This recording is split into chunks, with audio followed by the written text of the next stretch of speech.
you need to ask yourself. One is, are all of our growth and nutritional needs, are they all met by the foods that are in front of us?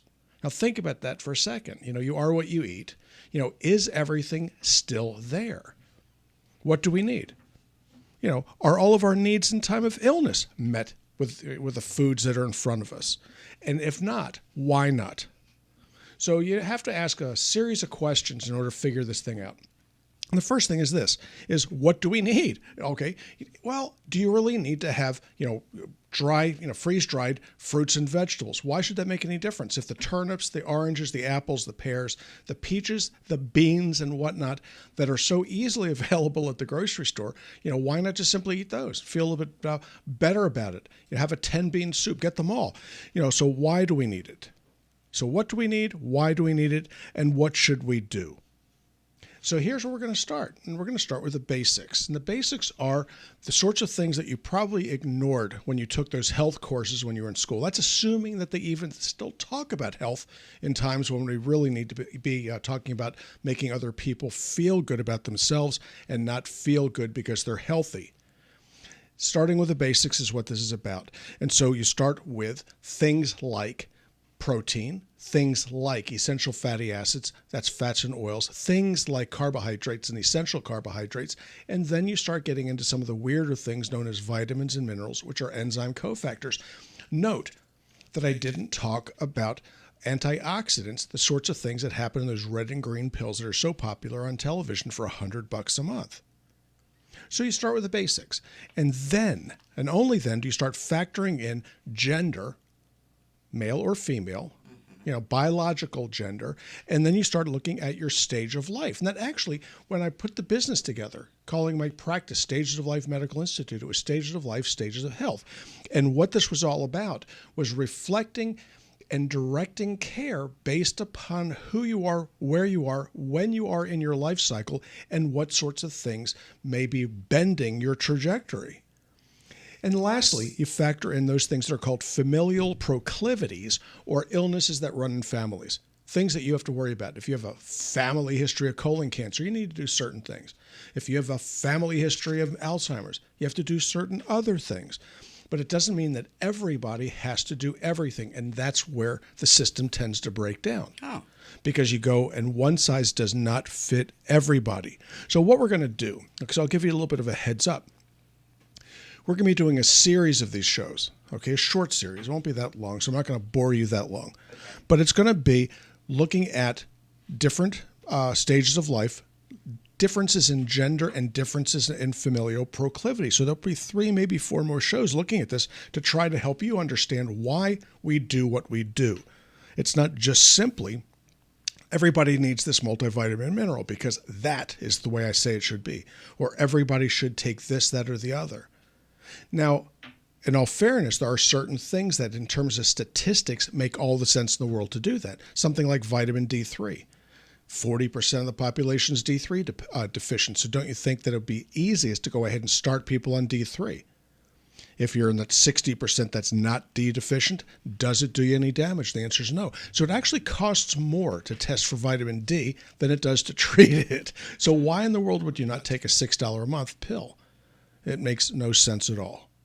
So what we're going to do is we're going to talk about today, just ever so briefly. I'm not going to linger on this too much because I'd like to talk about some other things. But what are the basic needs of an average young adult? Okay, now, then the next time around, we're going to start looking at changes in gender and stages of life. So what do you do about, let's just say a middle-aged female or a later-aged male, or let's say elderly female and male. Okay, and the needs are going to be different, and you'd expect that they would be. And we'll talk about why. Okay. But today we're just going to simply go ahead and grab the low-lying fruit. And that's, kids from the age of 15 through children to the age of 35. Okay? You with me? That's a pretty broad brush. That's a lot of people that are going to be listening for this one. Okay, and where do you start? Now, we're going to start with the nutritional supplements that we're going to need. Now, I'm going to assume that everybody understands that what you're usually eating is junk. And why would I say such a thing? And the answer is this. most of the nutrients that are in things like apples no longer really exist. The amount of vitamin C in apples has diminished yearly for the past 20 years. Things like orange juice, people think that just because it started off with vitamin C, that it didn't degrade by 50% every 15 minutes, that it's at room temperature. So when you go to that buffet table and there's that pitcher of orange juice, how much vitamin C do you think is actually left in there? And the answer is about 0. So these things are labile. That means that they degrade with time. So, what about little things like the fruits and vegetables that we eat? Do you think that they all contain the minerals that were so important to us in the past? And the answer is no. And the reason is fascinating. Why is it that the fruit in certain parts of the country tastes so much better and different than they do here in Florida? Now, Florida has its advantages with certain things, and the answer is the mineral content. Now, the vitamins are manufactured by the plants, but the minerals are not. They're present in the soil. So how do the minerals get in the soil to begin with? Now, if you live down in New Orleans, you'll understand what happens when it rains. Okay? You're ankle deep in all kinds of junk. Okay? Unmentionable things. That was very nice of you. You put Thank that you. so well. Oh, yeah. But it is there's a bit of a silver lining that came out of this most recent hurricane. Now, not only did it flush out the bad stuff out of New Orleans, but it flushed a bunch of good stuff in. The minerals and whatnot hit the Mississippi Valley and are now going to be present in the food that is grown there, if anything is still grown there. The Imperial Valley of California has got great minerals because the Rockies and the Sierras are nearby. So as the rain washes off those mountains, the minerals go in and replenish in those valleys. Those fruits and vegetables are marvelous. But when you grow them in your house in a hydroponic setup, it's not so good. They taste like hothouse tomatoes. So if you've ever gone to Iceland and tasted one of those hothouse tomatoes, you'll realize that they just kind of look orange or look reddish, and that's about it. And we'll pick the rest of the stuff after these important announcements. Yay! We also have some text to deal with. 23680 if you want to get your question in on time. Make sure you give us, your age, with your male, female. Zip code. Unicorn. Yeah. Your mother's maiden name and the make and model of your and first those vehicle. Numbers on your credit card. Yeah, plus that little 3-digit one on the back. No, we're just kidding. Hey, it's stagesoflifemedicalinstitute.com for more information. It's kind of a landing pad. You can check out all the various options that the doc has for you there. Be right back. It's News Radio WFLA Orlando. Yay. Okay, I fixed everything very quickly. Hi, guys, watching us on Facebook. Got any questions for Dr. Klein? If you do, type them in, and we'll try to deal with that. Also, share if you care.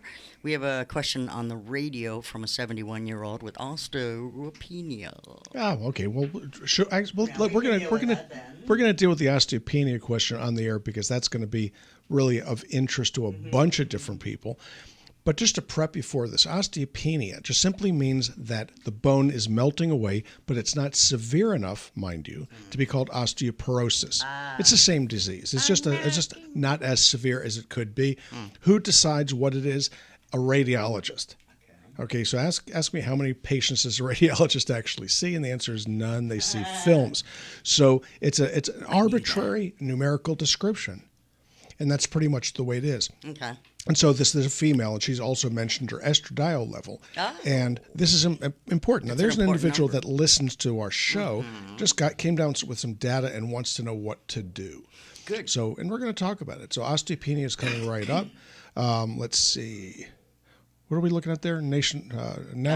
What's the next one? National file. Doctor wants to be scary to public and inflate COVID numbers. If you don't get vaccinated, you know you're going to die. You know you're going to die. Yeah, okay, 1% to 2% of at the very peak of this thing would die from COVID. So it's a 1% mortality. And the sad thing is it's not just the unvaccinated.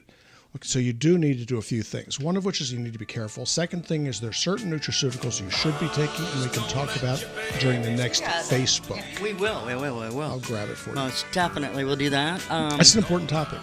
There's a lot going on. This is definitely important. Yeah. All right, stand by our radio fellows. We're going to catch back up there in just a second. Don't touch the babies. Grow up to be radio people. There you go. I thought it was Cowboys. I think it is. Okay. Yeah. Just making sure. What about country and western radio?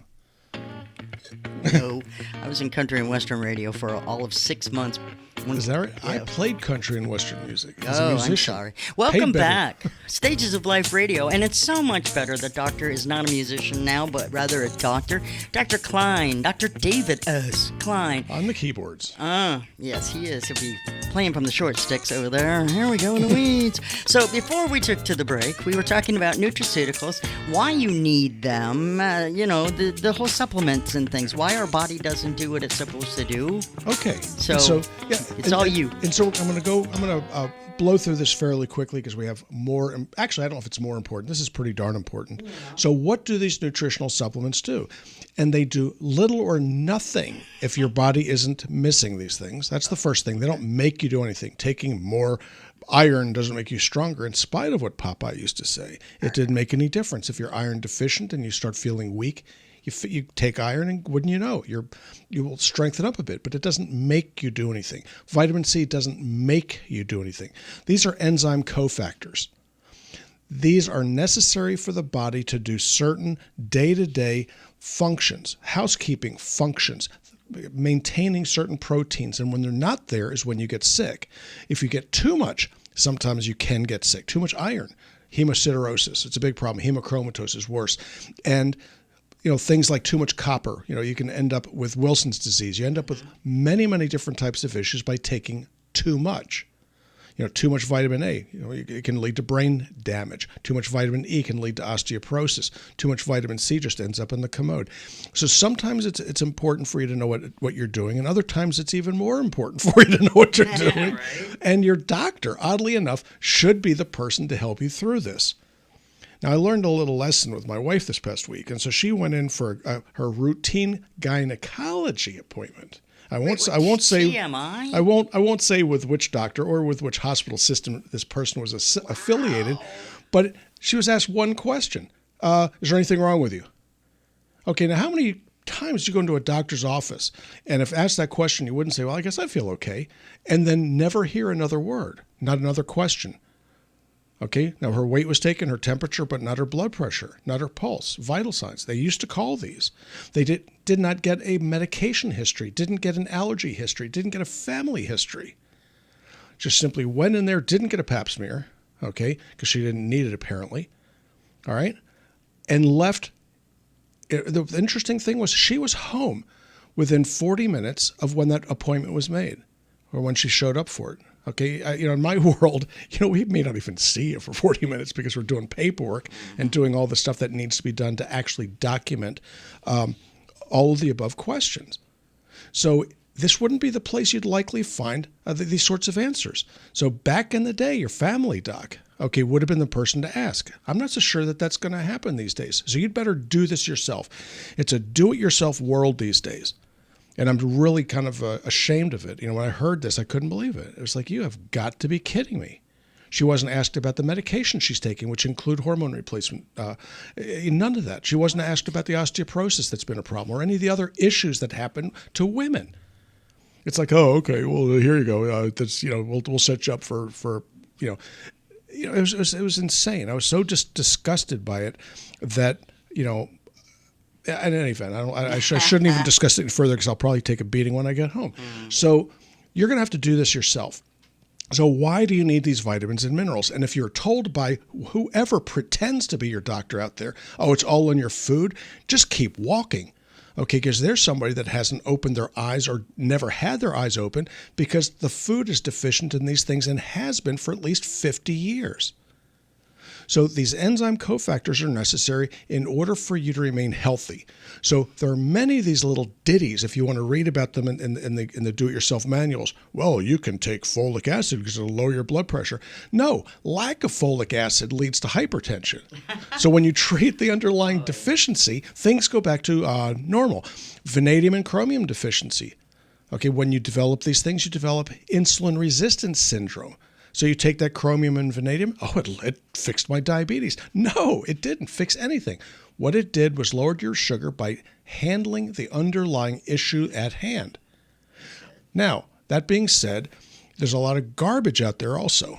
Okay, why is that? Because caveat emptor, okay, was written in Latin about 2,500 years ago. It means let the buyer beware. So the buyer, you, You are the buyer. You are the consumer. You'd had best find out, because nobody is going to care like you do. I've got people come in and bring in these fancy glass bottles with fancy labels on them. Honestly, very, very expensive packaging in boxes and blister packed, packing nothing inside because they're out there looking for the most expensive way to get something done, when in fact that is not the measure of success, nor is it the measure of quality. You know, price isn't what this is about. You need to know what the moieties are on the inside of what you're taking. So if you go ahead and you buy the most expensive ground beef that there is with 30% fat in there, because 30% fat is better than 8% fat, you're not going to do so well, are you? No. What you may be looking for to be a little bit more healthy, maybe that 6%, 7% lean ground beef. Okay, why? A, it's healthier for you. B, you actually end up with more of it at the end of the day, because after you pour off the grease, you don't have near as much stuff as you started. So when you're looking at supplementation, it's exactly the same thing. Look at your magnesium. Look at your calcium. If you take them and you drop them on a table and they make a tapping sensation, or a metallic tapping, which is so marvelous. Okay, these are calcium oxide, calcium carbonate. Magnesium, same way. And these moieties are cheap. They're easily packed into bottles, and they don't work because they don't get absorbed. These things have to be in such a manner that your body can absorb it. If you have a yard, you'll understand how this works. If you need to get iron to your grass to turn it green, you can either buy that expensive Milorganite stuff, which works, or you can go buy blood meal, which is every bit as expensive, or you can throw rust out there, which is pretty cheap, right? Because it's all it is iron, right? Iron oxide. It doesn't get absorbed by the grass. So in order for things to do what they need to do, you got to give it what it needs, regardless of what it costs. But you do want to be attentive to not overpaying for things just simply because it's the most expensive way to go.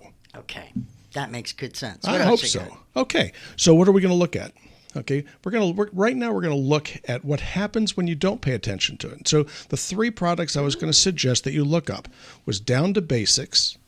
Okay, go to stagesoflifevitamins.com and look at it. Don't buy it. Oh, heavens, no.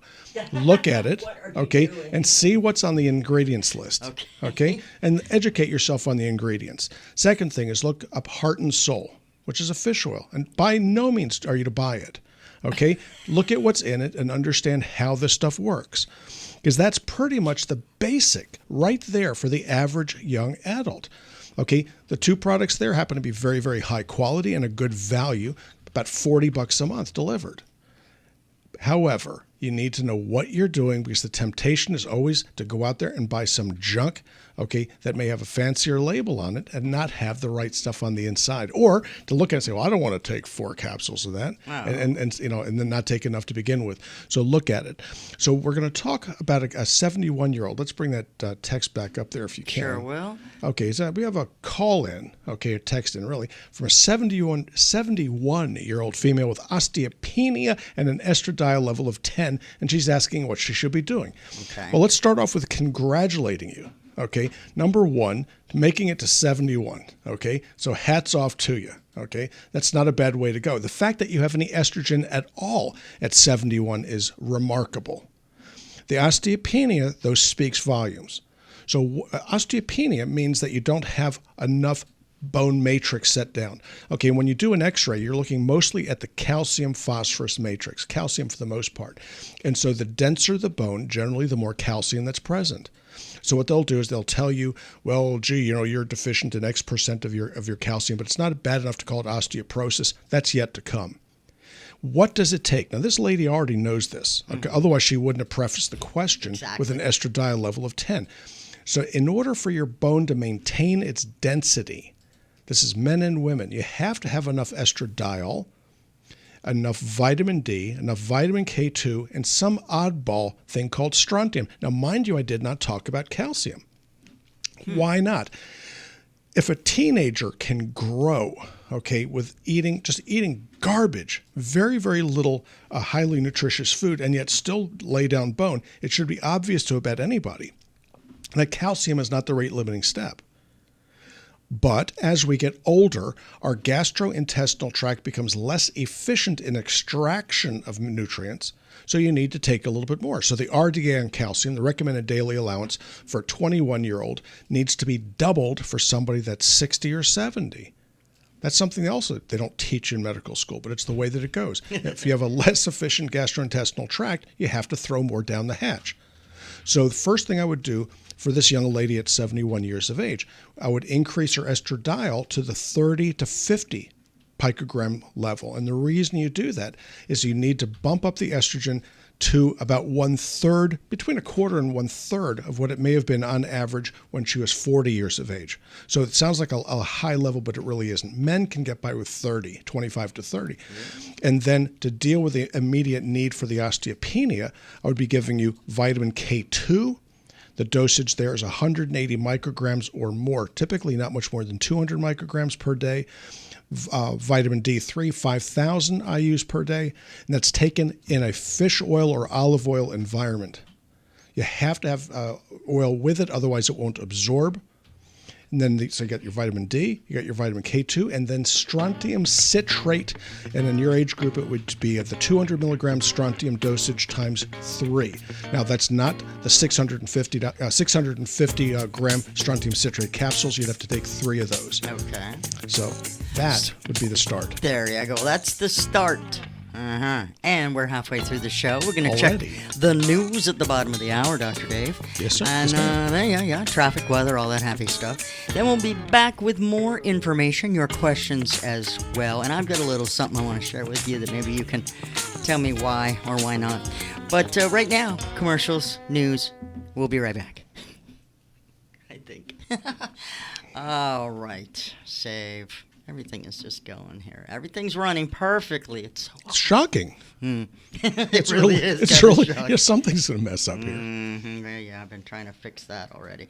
But we got a bunch of people watching, and that's good. And somehow my title didn't update, and that made me